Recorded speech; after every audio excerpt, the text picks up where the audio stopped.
इस वक्त की बड़ी खबर श्रद्धा मर्डर केस से जुड़ी हुई आ रही है। आरोपी आफ्ताब को न्यायिक हिरासत में भेज दिया गया है। आज उसकी पुलिस रिमांड खत्म हो रही थी। खुफिया तरीके से आफ्ताब की पेशी कराई गई। अंबेडकर नगर अस्पताल में एक कमरे में आफ्ताब को रखा गया और वहीं पर पेशी की प्रक्रिया हुई।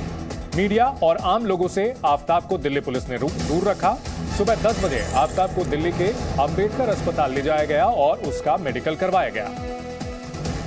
इसके बाद दोपहर 2:30 बजे के आसपास आफ्ताब को लेकर दिल्ली पुलिस फिर से अंबेडकर अस्पताल पहुंची। आफ्ताब अमीन पूनावाला ये वो नाम है जो इस वक्त काफी चर्चा में है, लेकिन ये चर्चा इसलिए हो रही है क्योंकि इस प्रेमी पर अपनी ही प्रेमिका को बड़ी ही बेरहमी से मारने और उसके 35 टुकड़े करने का आरोप है। इस चेहरे को देखकर कोई ये नहीं कह सकता कि इसने इतना घिनौना जुर्म किया है। आफ्ताब के हाव भाव बिल्कुल नॉर्मल हैं। ये अपने घर के पास सिर्फ देसी मुर्गियों को पालकर हर साल 6 लाख कमा रहे हैं। आप भी ये करना चाहते हो तो फ्रीडम ऐप को अभी डाउनलोड कीजिए। माथे पर कोई शिकन नहीं है और ना ही अपने किए का कोई पछतावा है।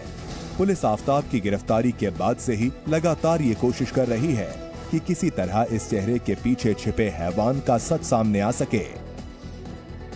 इसी कड़ी में पुलिस सोमवार को आफ्ताब का नार्को टेस्ट करा सकती है। सूत्रों के मुताबिक दिल्ली के अंबेडकर अस्पताल में आफ्ताब का नार्को टेस्ट किया जाएगा। इस दौरान एफएसएल टीम के अलावा दिल्ली पुलिस के अधिकारी और केस के आईओ भी मौजूद रहेंगे।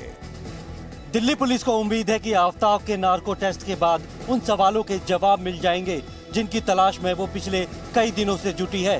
साथ ही इस टेस्ट के बाद श्रद्धा हत्याकांड से जुड़े कई खुलासे हो सकते हैं। आफ्ताब ने 18 मई की रात को सिर्फ श्रद्धा के ही नहीं बल्कि उसके भरोसे और प्यार के भी 35 टुकड़े कर दिए। श्रद्धा की निर्मम हत्या करने के बाद आफ्ताब ने उसके टुकड़ों को पहले धोकर साफ किया और फिर फ्रिज में रखा। आफ्ताब ने इन टुकड़ों को बड़ी ही शातिर तरीके से ठिकाने भी लगा दिया। लेकिन वो कहते हैं ना कि इंसान को उसके कर्मों की सजा इसी जीवन में मिलती है और श्रद्धा का हत्यारा पकड़ा गया। पुलिस ने आफ्ताब की निशानदेही पर कई सबूत इकट्ठा किए और उन्हें जांच के लिए फॉरेंसिक लैब भेजा गया। फॉरेंसिक लैब के सूत्रों के मुताबिक जांच में श्रद्धा की हत्या की पुष्टि हुई है। पुलिस जांच में जो हड्डियां मिली थीं, उनका डीएनए सैंपल श्रद्धा के पिता के डीएनए से मैच हो गया है। जांच में बरामद हड्डियों से और खून के धब्बों से ये साफ हो गया कि श्रद्धा का खून आफ्ताब ने ही किया है। साथ ही जांच में बॉडी को आरी से काटने के भी निशान मिले हैं।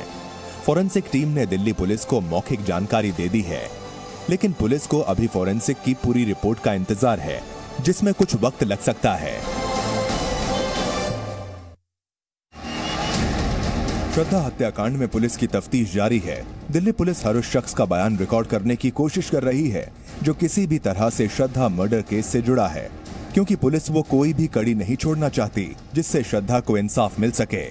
पुलिस ने आज 2 और लोगों का बयान दर्ज किया है, जिसमें से एक श्रद्धा का कॉलेज फ्रेंड है और दूसरा वो शख्स है जिसे इस बारे में जानकारी थी कि आफ्ताब और श्रद्धा मुंबई से दिल्ली आए थे।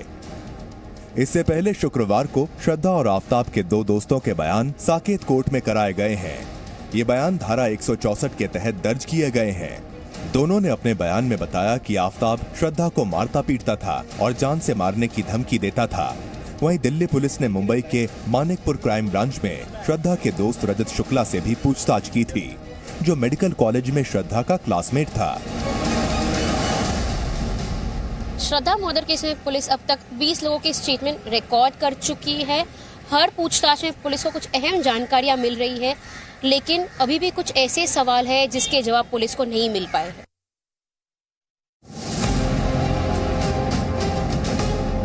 श्रद्धा हत्याकांड का आरोपी आफ्ताब लगातार पुलिस के साथ माइंड गेम खेल रहा है।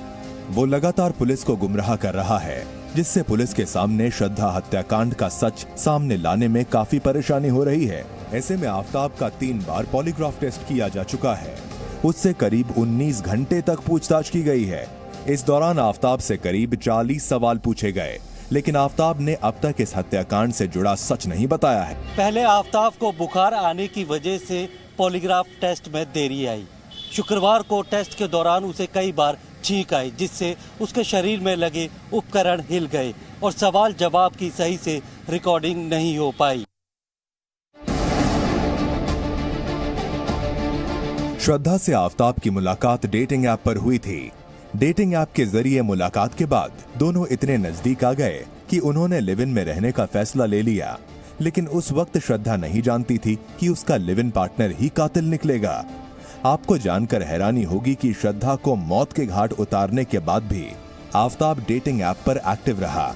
इस मामले में एक बड़ा खुलासा हुआ है। सूत्रों के मुताबिक आरोपी आफताब डेटिंग ऐप का इस्तेमाल करता था।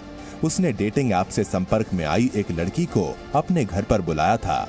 पुलिस ने उस लड़की की पहचान कर ली है। ये एक लेडी डॉक्टर है।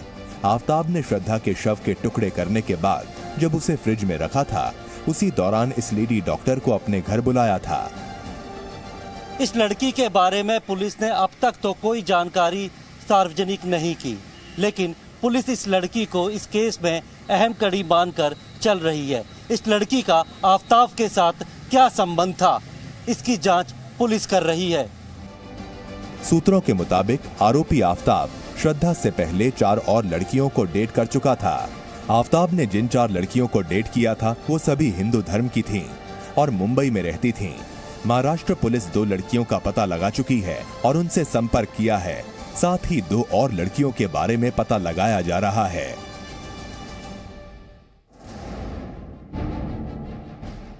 श्रद्धा मर्डर केस में हत्या के अलावा और भी कई अहम कड़ियां सामने आई हैं, जिसमें ड्रग्स और पैसे का भी कनेक्शन है। दरअसल हिमाचल प्रदेश के तोश गांव में जांच करने के बाद पुलिस को कुछ अहम इनपुट मिले हैं।